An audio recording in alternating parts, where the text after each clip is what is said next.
গুণ এবং কোয়ালিটি লাগবে সর্ব অবস্থায় কার উপর ভরসা? নাকি মাজারের উপর? মাজারের উপর। তাহলে এই মাজার গুলো এত বড় বড় হলো কেমনে?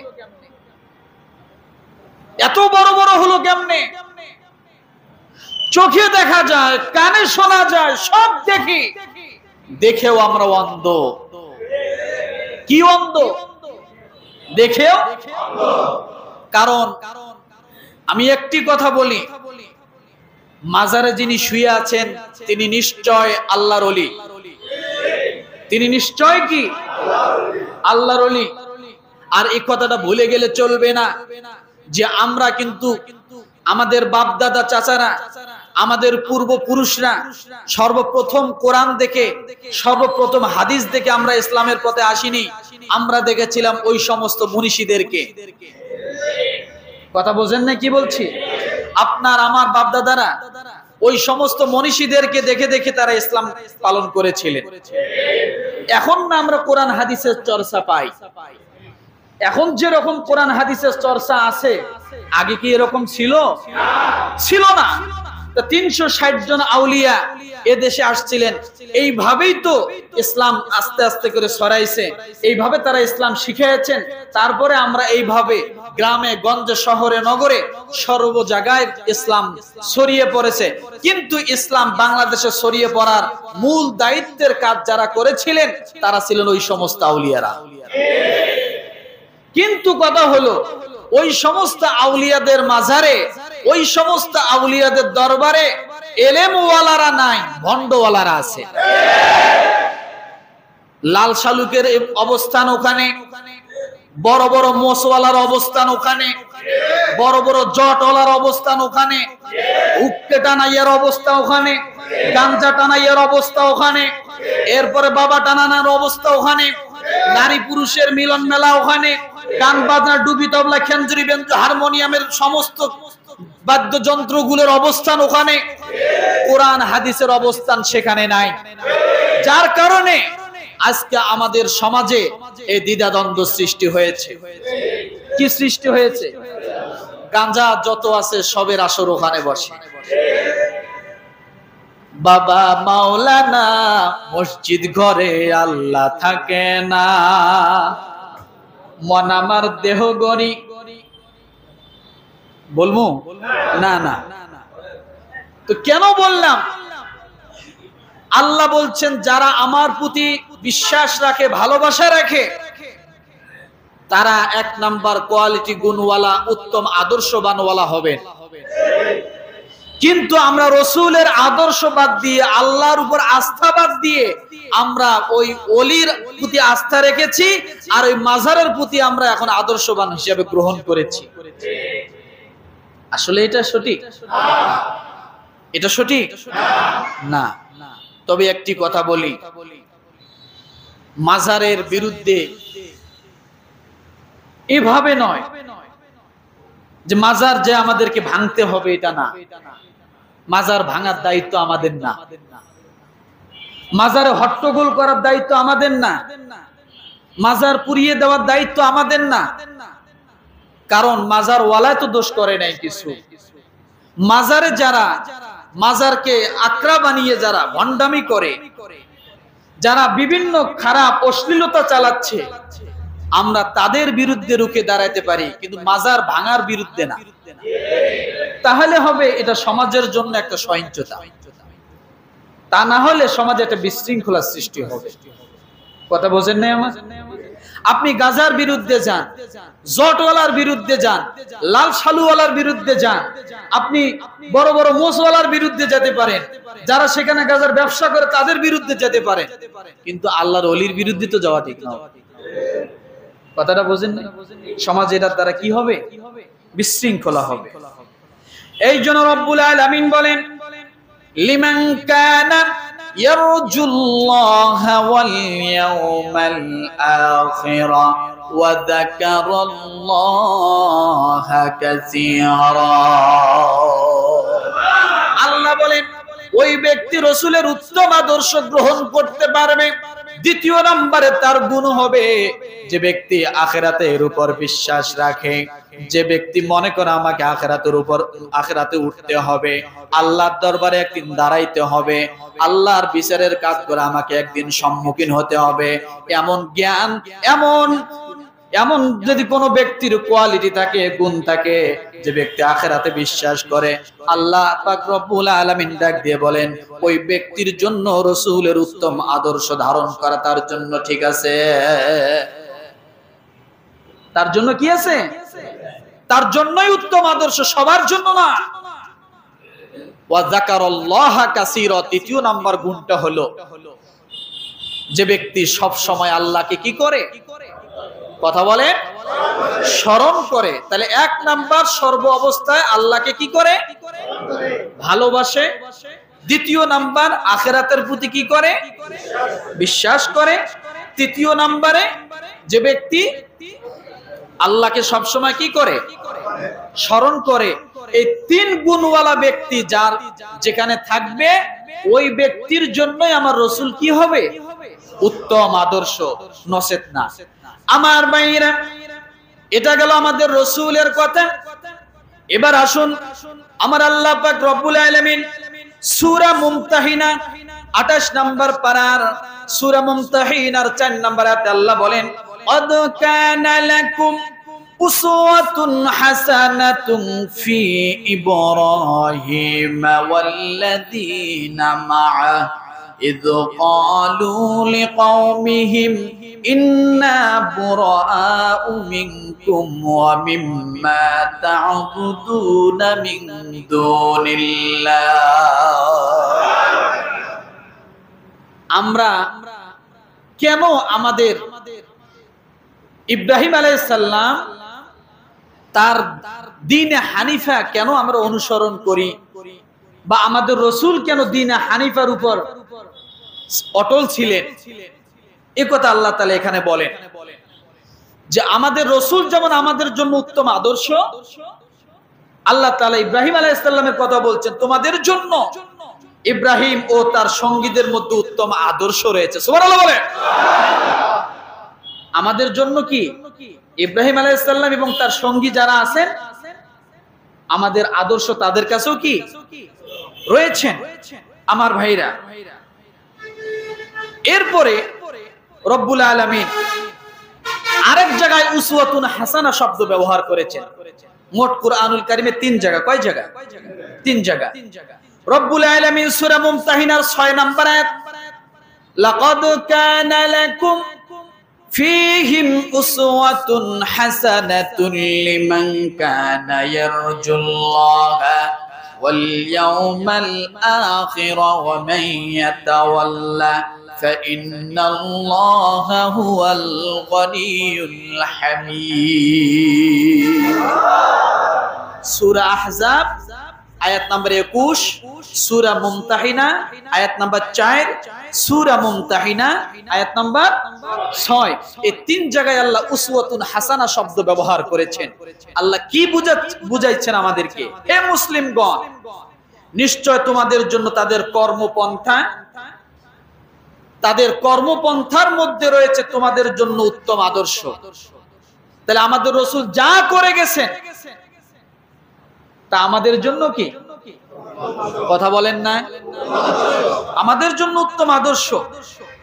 প্রত্যেক এমন ব্যক্তির জন্য যে আল্লাহ, যে ব্যক্তি এখানেও বলা হয়েছে লিমান কানা ইয়ারজুল্লাহা ওয়াল ইয়াউমাল আখির, যে আখিরাতের দিবসের আশা রাখে এবং আল্লাহর প্রতি তার কি থাকে? আস্থা, ভালোবাসা থাকে, ওই ব্যক্তির জন্য উত্তম আদর্শ রয়েছে রাসূলদের। অর্থাৎ রাসূলদের যে আদর্শ আছে এটা আমাদের জন্য উত্তম আদর্শ। সেটা কি? সেটা যদি আমরা আল্লাহ এবং রাসূলের প্রতি কি আস্থা এবং ভালোবাসা রাখি। আমার ভাইরা, এখন কথা হলো রাসূলের উত্তম আদর্শটা কি? একটা জিনিস দিয়ে বুঝাই, মনে থাকবে? গভীর খেয়াল করেন, রাসূলের আদর্শটা কেমন ছিল বুঝুন। আল্লাহর নবী জনাবে মুহাম্মদুর রাসূলুল্লাহ সাল্লাল্লাহু আলাইহি ওয়াসাল্লাম তিনি মসজিদে নববীর কাছে এক জায়গায় বসা, একটা গাছের নিচে আল্লাহর নবী ছায়ার নিচের মধ্যে বসা ছিলেন। দারাকুতনিতে হাদিসটা আসছে, মুসনাদে আহমদের মধ্যে হাদিসটা আসছে, এবং হায়াতুল হায়াওয়ান নামে একটা কিতাব আছে, ৩য় নম্বর খণ্ডের মধ্যে এই হাদিসটা আসছে। আল্লাহর নবী জনাবে মুহাম্মদুর রাসূলুল্লাহ সাল্লাল্লাহু আলাইহি ওয়াসাল্লাম একটা গাছের ছায়ার নিচে বসে সাহাবায়ে কেরামদেরকে নিয়ে আল্লাহ এবং আল্লাহ রাসূল আল্লাহর দ্বীনের বড়ত্বর কথাগুলো তাদের কাছে বোঝাচ্ছেন, দ্বীনের কথা তালিম দিচ্ছেন।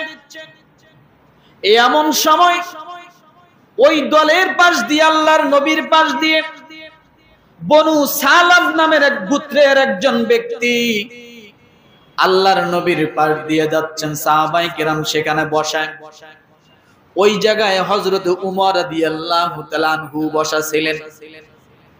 ওই বনু সালাম গোত্রের বেদুন লোকটা, গ্রাম্য লোকটা সাহাবায়ে কেরামের নিকটে এসে বলছেন, ও সাহাবীরা, তোমরা এখানে বসে বসে কি করো? কাকে নিয়ে তোমরা গোল হয়ে বসে আছো? কার বিষয়ে তোমরা আলোচনা করছো? এবার সাহাবীরা ডাক দিয়ে বলেন, আমাদের মাঝে আমাদের উত্তম আদর্শ আল্লাহর নবী উপস্থিত রয়েছেন, তার মুখের জবানের কথাগুলো আমরা শুনে শুনে আমাদের জীবনটাকে আদর্শবান বানাচ্ছি। বলেন সুবহানাল্লাহ। আদর্শ শব্দের অর্থটা কি? আদর্শ শব্দের অর্থ হলো যার কথা এবং কাজ দেখে অন্য একজন মানুষ সমাজে ভালো পথে যায় এবং অন্য একজন মানুষ তাকে তার কথা এবং কাজগুলোকে অনুসরণ করে সোনার মানুষে পরিণত হয়, আখিরাতমুখী হয়, জাহান্নাম থেকে মুক্তি পেয়ে জান্নাতীওয়ালা হয়। এই রকম আদর্শ যদি কারো ভিতরে থাকে, এই রকম গুণ যদি কোনো ব্যক্তির কাছে থাকে, সেই ব্যক্তির গুণকে আদর্শ বলা হয়। বুঝাইতে পারছি? এমন একজন ব্যক্তিকে আপনি দাঁড় করান যে ব্যক্তিকে দেখলে আপনার আল্লাহর কথা মনে পড়ে, যে ব্যক্তিকে দেখলে আপনার আখিরাতের কথা মনে পড়ে, যে ব্যক্তিকে দেখলে আপনার দুনিয়া মুখী হতে দূরে সরে আখিরাত মুখী হতে সহজ হয়, যে ব্যক্তিকে দেখলে আল্লাহর জিকিরের কথা মনে হয়, এমন একজন ব্যক্তি যে ব্যক্তিকে দেখলে সমাজ সুন্দর হয়, তার কথায় সমাজ ভালো হয়, এমন একজন ব্যক্তি যদি আপনার সমাজে থাকে, জানবেন সে ব্যক্তি কি? আদর্শবান। সে ব্যক্তি কি? এটাই বলে উত্তম আদর্শ, যাকে দেখে একজন মানুষ ভালো পথে আসে। সোজা কথা, যাকে দেখে একজন মানুষ কি হয়? ভালো পথে আসে। অবশ্যই জানবেন ওই ব্যক্তির উত্তম কোন আদর্শ আছে। যার কোনো আদর্শ নাই, আছে জবানে কিন্তু বাস্তবতায় নাই, ওই ব্যক্তি হাজারো চিল্লেলেও তার কথায় কোনো কাজ হবে না। এমন আদর্শ প্রায় রাজনীতিবিদদের আছে।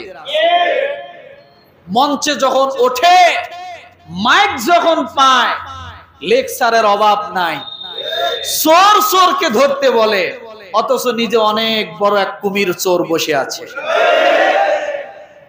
এগুলো রাজনীতিবিদদের ভিতর অনেকটা পাওয়া যায়।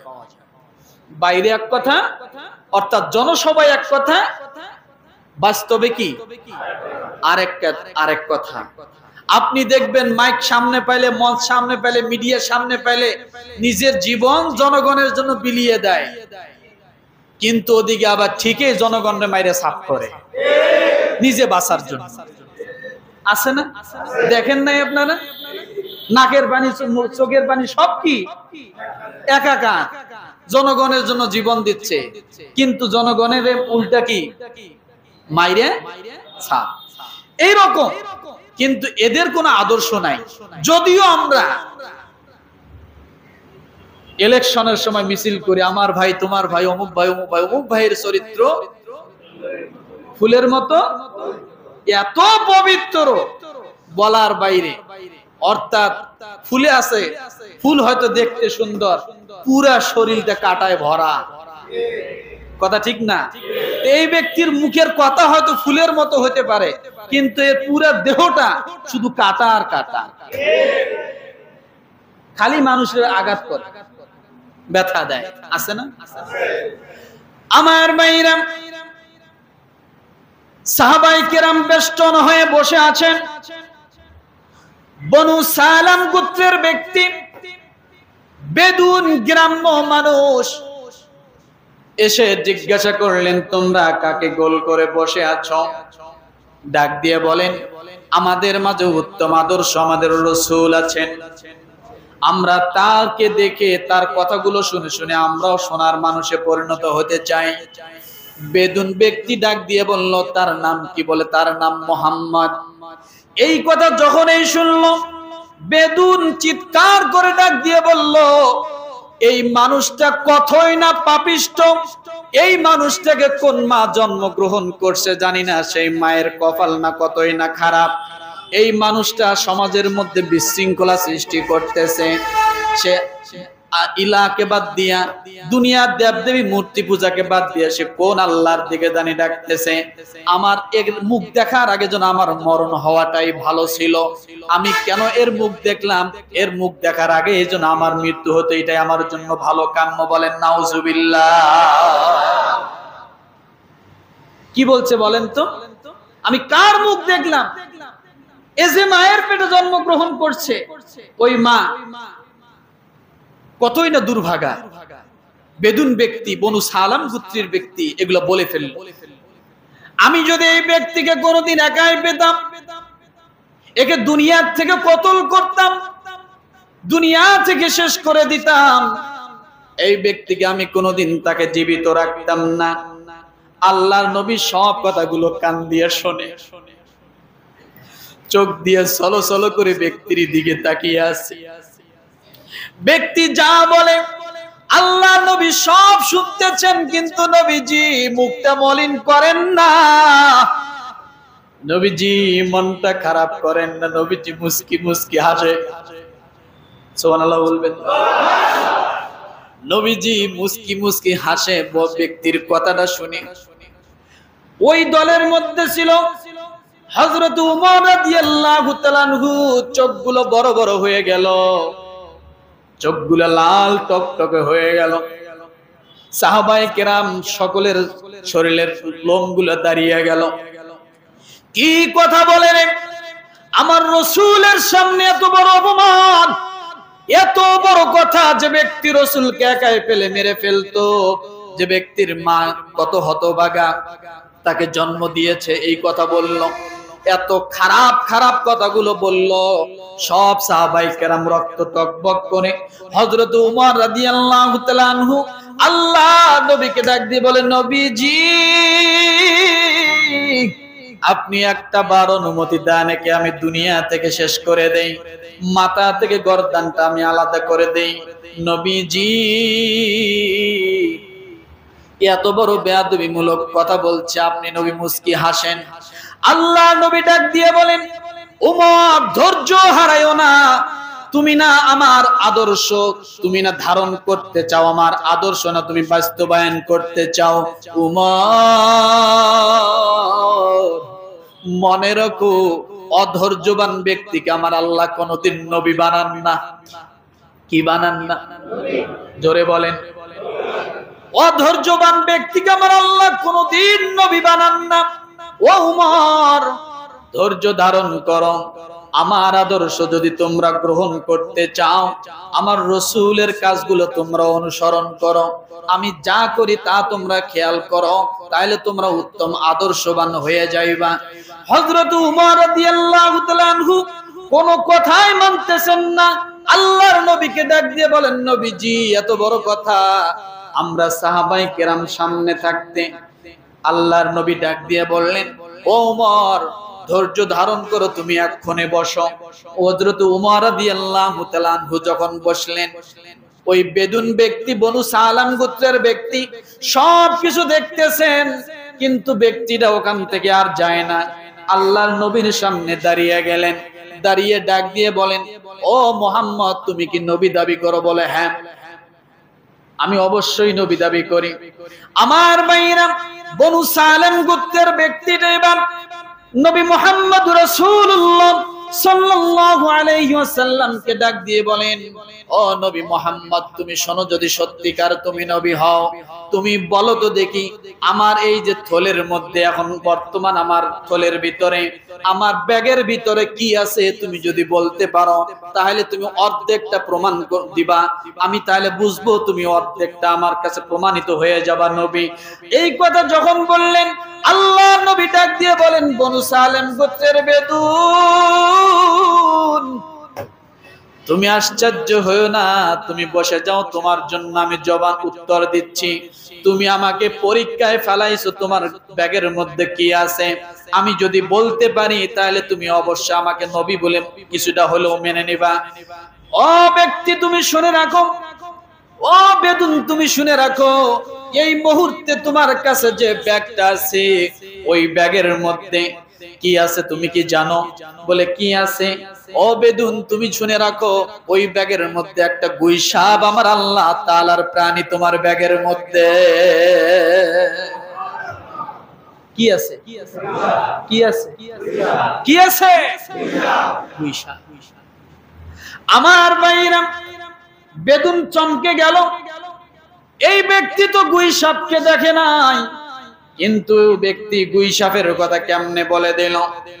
আমার নবী ডাক দিয়ে বলেন, বেদুন রে, আমি কেমন নবী তুমি শুনে রাখো, তোমার ব্যাগটা তুমি এখানে নামাও। যখন ব্যাগটা নামাইলেন, আমার আল্লাহর হাবিব ডাক দিয়ে বলেন, গুইসাপ, তোমার পরিচয় বেদুনের কাছে জানা যাও। আগামীকাল বলেন, ও গুইসাপ, তোমার পরিচয় জানা দাও। গুইসাপের জবান সঙ্গে সঙ্গে খুলে গেল, সঙ্গে সঙ্গে বেদুনের সামনে পড়ে নিল, লা ইলাহা ইল্লাল্লাহু মুহাম্মাদুর রাসূলুল্লাহ। আল্লাহু আকবার। বেদুন থমকে গেল। আশ্চর্য কথা, আমি মানুষ, আমি মুহাম্মদকে চিনি না, আর একটা গুইসাপ আমার রাসূলের উপর কালেমা পড়ে দিল। আল্লাহর নবী ডাক দিয়ে বলেন, গুইসাপ, তুমি তোমার বিস্তারিত পরিচয় দিয়ে দাও। গুইসাপ সঙ্গে সঙ্গে আল্লাহর হাবিবকে ডাক দিয়ে বলেন, নবীজি, যে আল্লাহ আমাকে সৃষ্টি করেছে, যে আল্লাহ আপনাকে রাসূল বানিয়েছেন, আপনি শুধু মানুষের জন্য রাসূল না, ওয়ামা আরসালনাকা ইল্লা রাহমাতাল লিল আলামিন। আপনি শুধু মানুষের জন্য রাসূল না, এই দুনিয়ার জমিনে নয়, আরশের নিচ থেকে নিয়ে শুরু করে তামাম দুনিয়া পর্যন্ত ওই আরশের যে কুরসি রয়েছে, ওই কুরসিটা যে আল্লাহ কুরসির মালিক, ওই কুরসির নবীও হলেন আপনি। ও নবীজি, আমার আল্লাহ তাআলা যত জায়গার আল্লাহ, আপনি তত জায়গার নবী হিসেবে আমার আল্লাহ আপনাকে দুনিয়াতে পাঠিয়েছে। আপনি তো আমার নবী, শুধু আমারই না, আপনি শুধু মানুষের না, তামাম দুনিয়ার সমস্ত মানুষের জন্য আপনি নবী, তামাম দুনিয়ার সমস্ত মাখলুকাতের নবী, আপনি আসমানের নবী, আপনি জমিনের নবী, আপনি সমস্ত কুল কায়নাতের নবী। ওয়ামা আরসালনাকা ইল্লা রাহমাতাল লিল আলামিন। আমার আল্লাহ তাআলা তার প্রশংসার ক্ষেত্রে বলেছেন, আলহামদুলিল্লাহি রাব্বিল আলামিন। আর আমার রাসূলের প্রশংসার ক্ষেত্রে আমার আল্লাহ ডাক দিয়ে বললেন, রাসূল গো, আমি আল্লাহ তাআলা আপনাকে তামাম দুনিয়ার রহমত বানিয়ে, বহু জগতের রহমত বানিয়ে প্রেরণ করে দিলাম। কেমন নবী? গুইসাফের জবান থেকে যখন এই কথা শুনলেন, বেদুন আশ্চর্য হয়ে গেল। গুইসাফ মুহাম্মদকে চেনে, কিন্তু আমি মানুষ হয়ে মুহাম্মদকে চিনলাম না।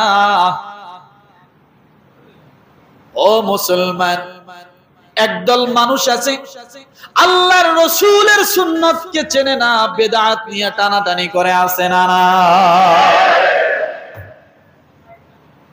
আল্লাহ রাসূলের সুন্নাত পালন করতে চায় না, আল্লাহ রাসূলের ইত্তেবা করতে চায় না। কিন্তু রব্বুল আলামিন রাসূলের সুন্নতে ইত্তেবার সঙ্গে আমার আল্লাহ তাআলার সম্পর্ক কিভাবে জোড়ায় দিয়েছেন।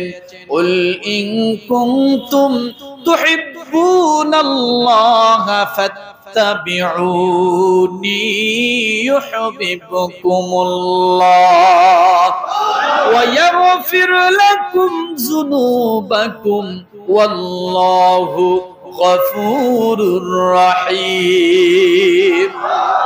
রব্বুল আলামিন দুনিয়ার মানুষকে ডাক দিয়ে বলেন, ও দুনিয়াবাসী, তোমরা শুনে রাখো, তোমরা যদি আমার ভালোবাসা চাও, তোমরা যদি আমি আল্লাহকে ভালোবাসতে চাও, আর আমি আল্লাহর ভালোবাসাটাও যদি তোমরা পেতে চাও, তার মানে তোমরা যদি জান্নাত পেতে চাও, তোমরা যদি নিয়ামত পেতে চাও, তোমরা যদি আমার মহাব্বত পেতে চাও, তোমরা যদি আমার ভালোবাসা পেতে চাও, ও দুনিয়ার মানুষ, তোমরা আমার রাসূলের সুন্নতের ইত্তেবা করো। আমার রাসূলের একটা সুন্নতকে হলেও তোমরা জিন্দা করো, আমার রাসূলের সুন্নতকে তোমরা ভালোবাসো, তাহলে আমি আল্লাহকে ভালোবাসা হয়ে যাবে। আর যদি আমার রাসূলের সুন্নতকে তোমরা ইত্তেবা করতে পারো, আল্লাহু ইয়াগফিরুয যুনুবা জামিআ ইন্নাহু হুয়াল গফুরুর রহিম। আল্লাহ ডাক দিয়ে বলেন, আমি আল্লাহ তাআলা আমার রাসূলের সুন্নতের ইত্তেবা করার কারণে, রাসূলের মুহাব্বত অন্তরে পয়দা করার কারণে আমি আল্লাহ তাম জিন্দেগীর সব গুনাহ আমি আল্লাহ মাফ করে দিব। কি করবে? কি করবে? গুনাহ যদি মাফ পেতে চান, মাজারে মান্নত করতে হবে। কথা বলে